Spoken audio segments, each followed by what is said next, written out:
Hello everyone, Danny here today, and today I'm taking a bit of a break from what has kind of become my standard, which is fiction books, and delving into the world of nonfiction. I am still listening to nonfiction books. However, I'm following the same pattern that I followed before when I was in a truck and had 11 to 12 hours a day to listen to audiobooks. I'm listening to a chapter or two of a fiction book and then spending the rest of my day listening to nonfiction. Since I'm not getting enough listening in to go through several books a week and to post 2 videos a week, I'm no longer doing, one video of fiction, 1 video of nonfiction per week. I'm just going to do the books as I finish them, which means it'll be several fiction followed by a nonfiction. Break it up, and today is Nonfiction Day. The book I'm going to be talking to you about is Emotional Success: The Power of Gratitude, Compassion, and Pride, written by David DeSteno, narrated by Dan Woren. Before I get into the book, though, I have a favor to ask. Please, if you love books, especially audiobooks, subscribe to my channel, turn on notifications, and come with me on my audiobook journey. Now, to this book. This book was a very interesting take for me on grit and success. I went through, I always like to kind of go through and read the reviews and comments online about the book, and I found it very interesting. Some people didn't like the book because it was too technical for them. Some people didn't like the book because it was too simplistic for them. And for the people that didn't like the book because it was too simplistic for them, you could tell they wanted something that was a lot more technical and hard to understand. They probably had like a degree in psychology or something like that. I actually think this did a really good job of balancing it. So the publisher summary grasps the majority but not all of the book.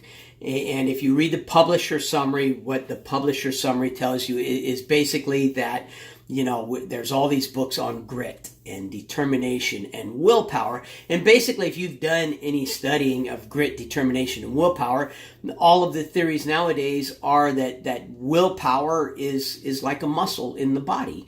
You only have so much willpower. And the reason that people break down and binge is because they've exhausted their willpower, and all of a sudden they're completely helpless and weak.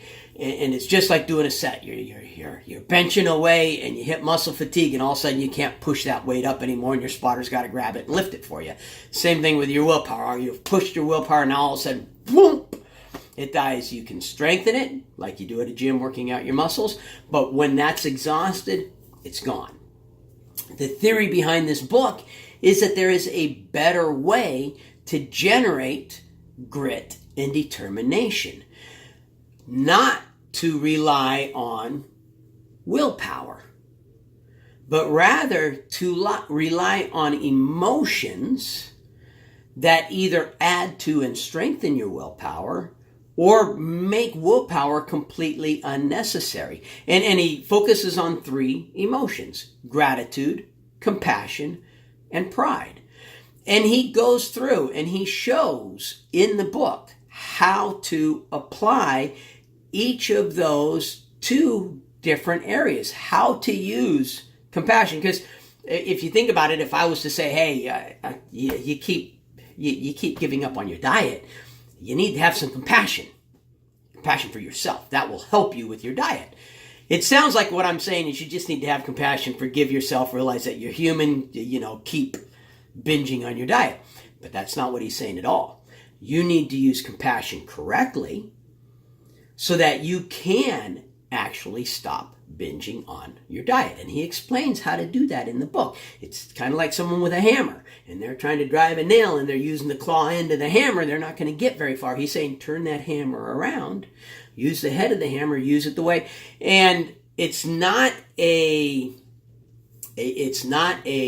funny book. It's not a super entertaining book. It's not dry, but it's very borderline to dry. He gives a lot of evidence to back up what he says. He quotes a lot of studies, and the author does.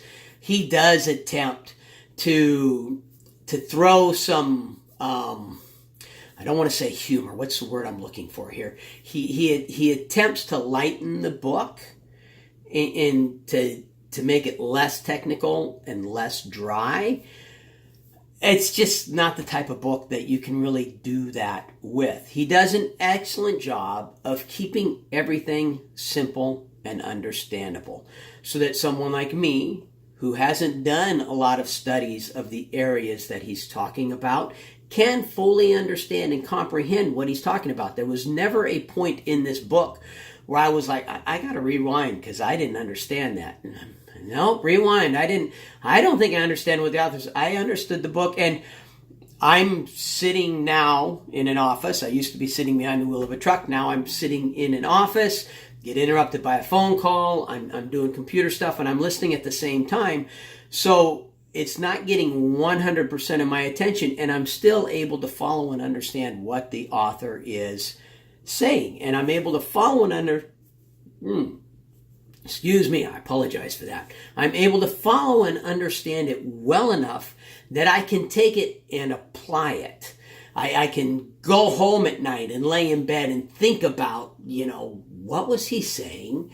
What was it? How would I use that? How would I, I think I'm going to try applying that to my life in this way. I think and I have used some of what he has taught in the book to really great success.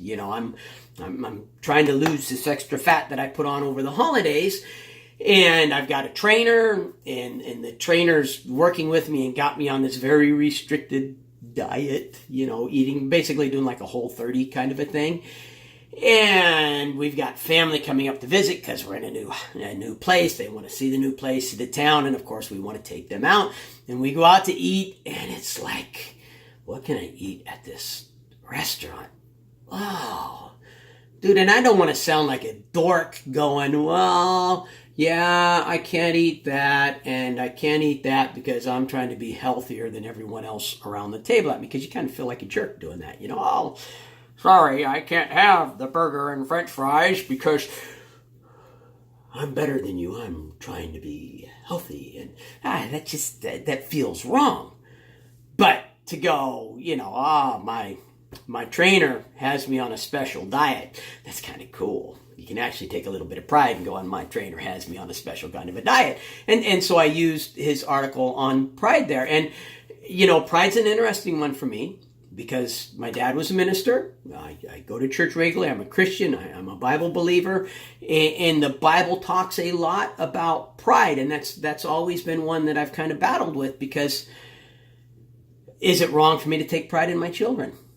I have 3 boys, and I'm very proud of all 3 of my boys, of their accomplishments, of where they are, of the young men they've turned into. They're all 3 of them are young men who are doing so well, and as a father, make me extremely proud. All 3 of them. Is that a wrong emotion for a dad? I just can't picture that being a wrong emotion for a dad.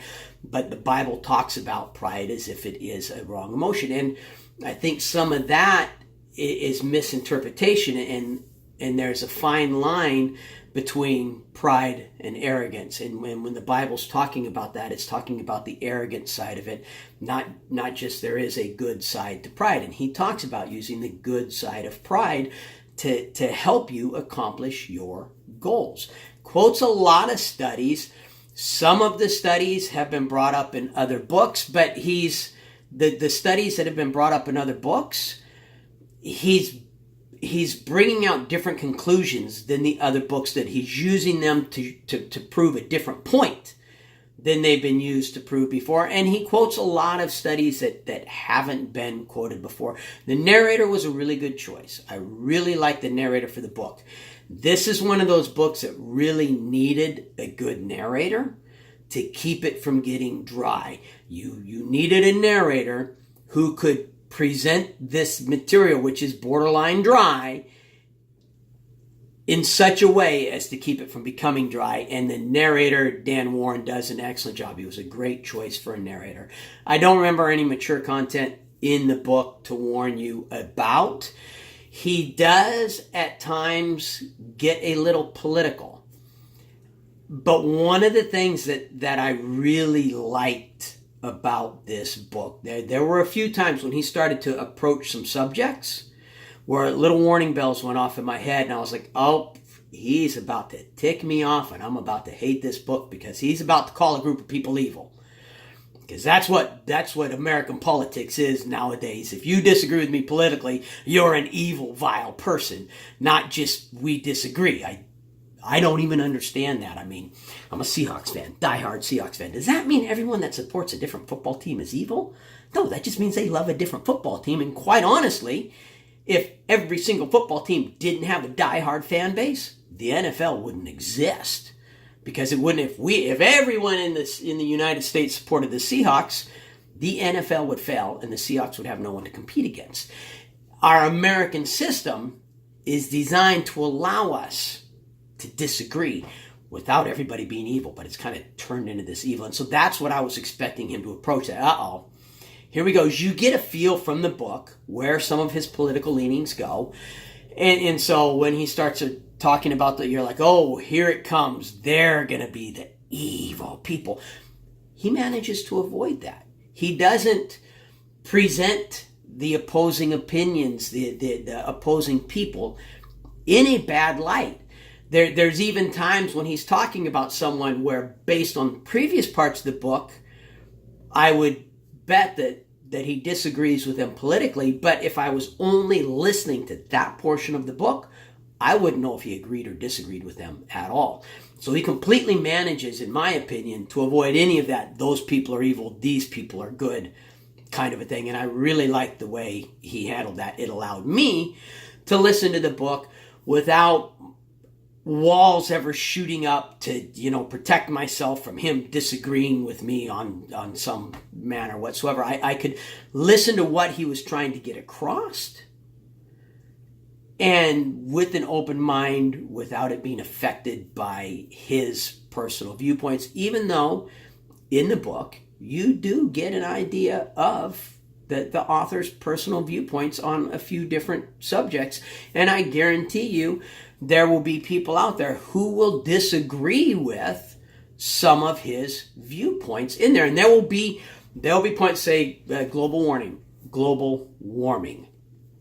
There's a part where he's talking about using compassion to affect other people's opinion of global warming.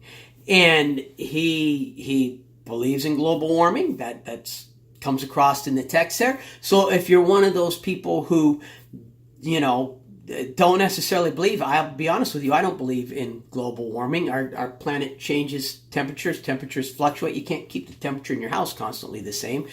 I think it's a natural cycle that our Earth is going through, and I'm not going to get all political like that, but it was an area where him and I would have, disagreed on the subject, but based on the book, I think him and I could have sat down and had a very friendly, intelligent conversation about the subject. And when he was talking about the book, rather than when he was talking about, global warming and affecting people's viewpoints of global warming, rather than it offending me, it interested me. And I like that. I like that a whole lot. If it's a subject that interests you, then it's a really good book on that subject because it keeps it simple. He avoids offending people. He does go into more than just affecting your own grit and determination. If you can't tell by the little bit I went on right there. He also talks about affecting other people's viewpoints and using compassion and pride and gratitude in a good way to affect other people's viewpoints, not in a bad way at all. If you like this video, please hit the like button. If you like my channel, subscribe. Turn on notifications. Questions, comments, feedback, please put them down in the comment section. But most importantly, no matter what else you do today, make sure that today you listen to at least one really good audiobook. And I do indeed recommend Emotional Success, The Power of Gratitude, Compassion, and Pride by David DeSteno. And yes, I was reading it off of a cue card there. Thank you.